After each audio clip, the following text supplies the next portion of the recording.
इंद्रलोक की शवा, वहां की नृत्यांगना नयनतारा एक समय इंद्रलोक की अन्य अप्सराओं के साथ नृत्य कर रही थी।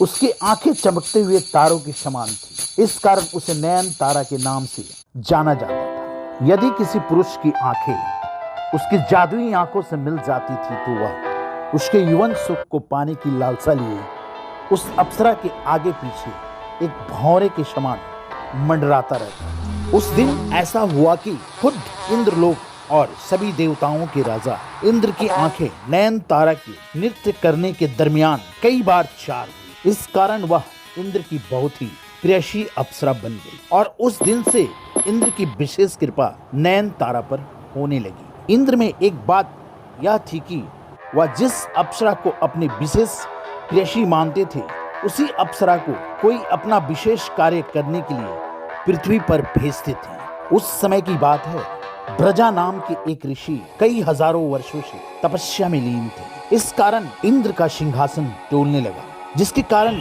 इंद्र बहुत ही भयभीत हो गए और अप्सरा नयनतारा को ऋषि ब्रजा की तपस्या भंग करने के लिए उसे पृथ्वी पर भेजे। तपस्या में ध्यान मग्न ऋषि ब्रजा के सामने नयनतारा ने ऐसा नृत्य का प्रदर्शन किया कि ध्यान स्थित ऋषि की तपस्या खंडित हो गई।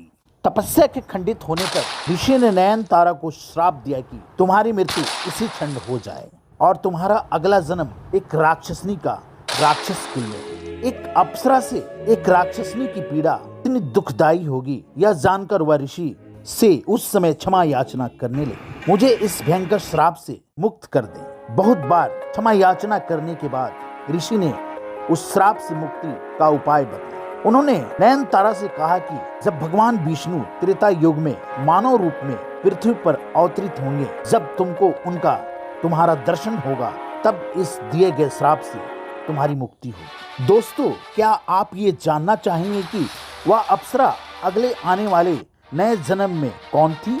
जी, वह अप्सरा राक्षस राज रावण की बहन सुपर्णेखा हुई, जिसके नाक और कान को श्री राम के भाई लक्ष्मण ने अपने तलवार से काट दिया था।